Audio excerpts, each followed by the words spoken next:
Baik, saya tadi juga sangat tertarik dengan pernyataan Bapak bahwa apapun yang masuk ke dalam Bible itu adalah firman Allah atau diilhami oleh Allah. Ya. Tetapi Bapak di lain sisi juga sudah mengakui dan saya menghargai bahwa memang ada kitab-kitab yang satu tidak diketahui siapa yang menulis, juga ada ayat-ayat yang tidak asli atau tidak otentik, ya Pak ya. Sekarang saya pengen nanya nih Pak, Lukas 4 ayat 44. Yesus itu sebenarnya Tolong dibacakan, Pak. ya, Lukas 4:44 saya bacakan Pak ya.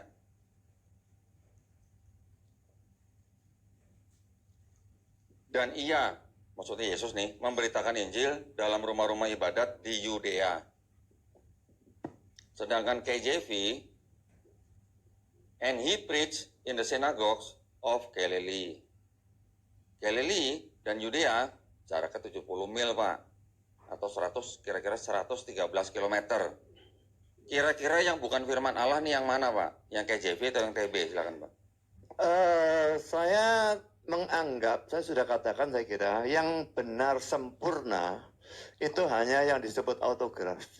Dan autograf itu yang langsung ditulis oleh para penulis Alkitabnya. Hanya itu yang betul-betul tidak ada salahnya sama sekali. Tapi manuskrip-manuskrip itu, semua manuskrip sudah mengandung kesalahan. Makanya itu disebut dengan problem teks. Kalau ada manuskrip yang satu berbeda dengan manuskrip yang lain. Ya. Kami mengakui secara jujur bahwa autograf tidak ada dan manuskrip semua mengandung kesalahan. Dan terus terang saja tidak ada dua manuskrip yang identik persis sama. Saya mengakui, tidak ada masalah. Tapi kesalahan-kesalahan itu tidak akan mengubah doktrin. Kesalahan bilangan misalnya, itu luar biasa banyaknya. Luar biasa banyaknya. Tapi tidak akan mengubah doktrin, misalnya bahwa Yesus itu juru selamat, Yesus itu Allah menjadi manusia, mati secara penebus dosa, dia satu-satunya jalan ke surga, dan sebagainya. Itu tidak akan berubah apapun. Demikian juga dengan doktrin Tritunggal, tidak akan berubah. Jadi tidak masalah dengan kesalahan-kesalahan itu, karena itu hanya kesalahan yang remeh, yang tidak akan mengubah doktrin kita.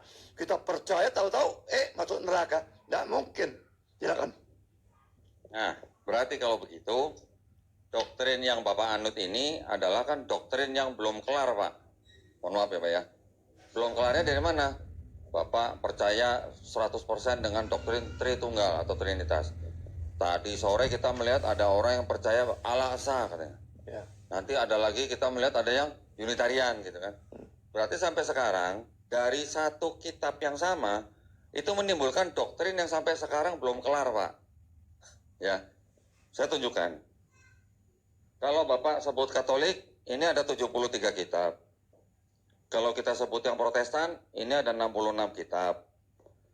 Kalau mau sebut yang Ortodoks, ini ada 78 kitab.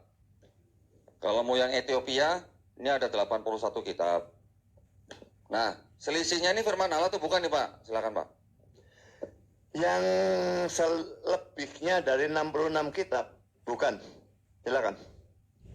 Jadi, yang sisanya dari 66 kitab itu bukan firman Allah. Bukan. Jadi ini Silakan. bukan kitab suci ya Pak ya? Silakan Pak. Bukan. Yang Bapak pegang yang memang bukan. Ini kan ini kitab Katolik. Tidak ada yang silakan. Jadi yang Bapak pegang sekarang itu juga bukan kitab suci Pak. Silakan Pak. Kalau mau dikatakan karena ini mengandung data kanonika dan itu bukan firman, ya bisa dikatakan demikian. Oke. Silakan. Bapak sudah mengetahui yang dipegang bukan kitab suci ya. Bahwa keselamatan kita ya di dalam dunia ini kita hidup hanya sekali Pak. Saya ingin mengajak Pak Budi Asali dan juga teman-teman semua di sini, mari kita mencari kitab yang benar-benar memang lepas dari kesalahan. Pak Budi sendiri sudah mengakui bahwa kitab yang di ada meja Bapak itu bukan kitab suci gitu kan. Jadi saya hanya mengajak para pemirsa di sini supaya kita mencari kebenaran dari kitab yang benar-benar suci dan otentik dan juga bisa dipelajari dengan baik dan bisa dibuktikan dengan sains, yaitu Al-Quran. Itu poin saya Pak. Silakan.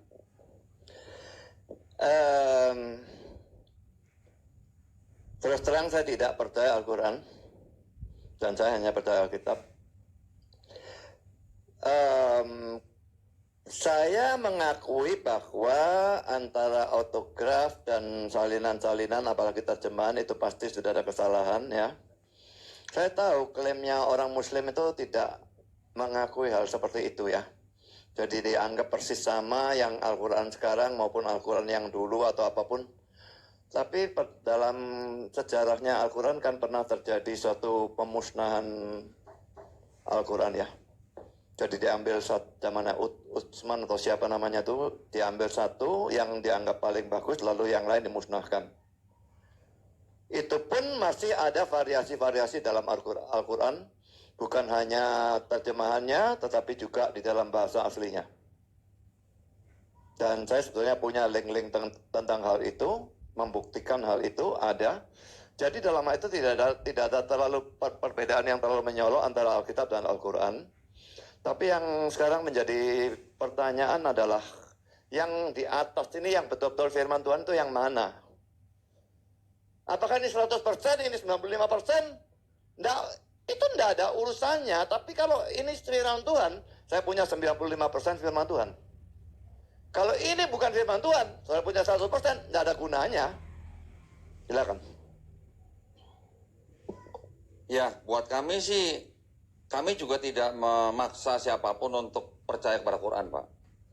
Tapi kalau kita mau membicarakan sejarah kodifikasi Quran, yang pertama pada zaman masa Abu Bakar, sahabat, pada kedua pada zaman Utsman, mungkin ada pembakaran. Di gereja apalagi, Pak? Gereja. Loh, Bapak belum pernah ada Bible yang dibakar. Di dalam tradisi gereja, juga ada Bible yang dibakar. Bapak pernah dengar? Dibakar secara massal. Karena tidak diakui oleh gereja yang berkuasa pada saat itu. Belum pernah dengar, Pak? Tolong ceritakan sejarahnya, silakan. Saya nggak perlu ceritakan detail, Pak. Tapi Bapak belum pernah dengar ada kejadian seperti itu. Silakan, Pak. Ya mungkin gereja Katolik membakar Alkitabnya gereja Protestan itu memungkinkan saja kalau seperti itu. Dia Alkitabnya sudah beda. Ya. Silakan. Nah, jadi Bapak tahu nggak ada Bible yang disusun belum selesai terus dibakar semuanya, gitu, Pak. Versi Iya. itu, gitu. Silakan, Pak. Tapi di dalam Kristen tidak pernah ada penghancuran manuskrip. Manuskrip yang terburuk pun, dianggap buruk pun tetap dipertahankan. Silakan. Saya tidak mengatakan pembakaran manuskrip, Pak. Nah, iya. Saya tidak mengatakan pembakaran manuskrip. Yang tadi saya bicarakan kan Utsman itu kan sebetulnya manuskrip kan? Bukan. Apa? Bukan manuskrip yang otentik menjadi master, bukan. Yang dibakar adalah Quran-Quran salinan-salinan yang tidak menggunakan dialek Quraisy. Nah, itu bedanya. Karena pada satu daerah terjadi peperangan dan banyak orang di sana yang melafazkan Quran dengan cara yang berbeda-beda.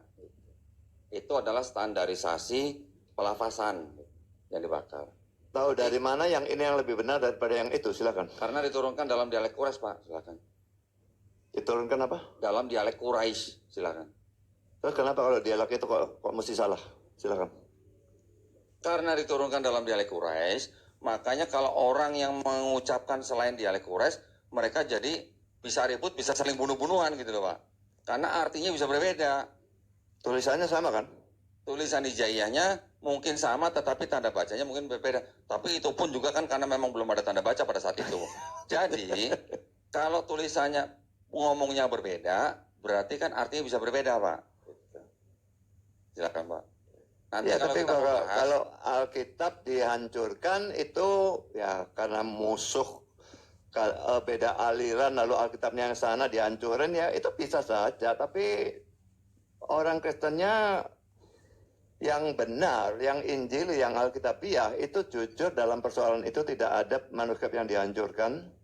Dan saya jujur mengakui ada kesalahan dan sebagainya, ada perbedaan manuskrip, saya jujur mengakui seperti itu.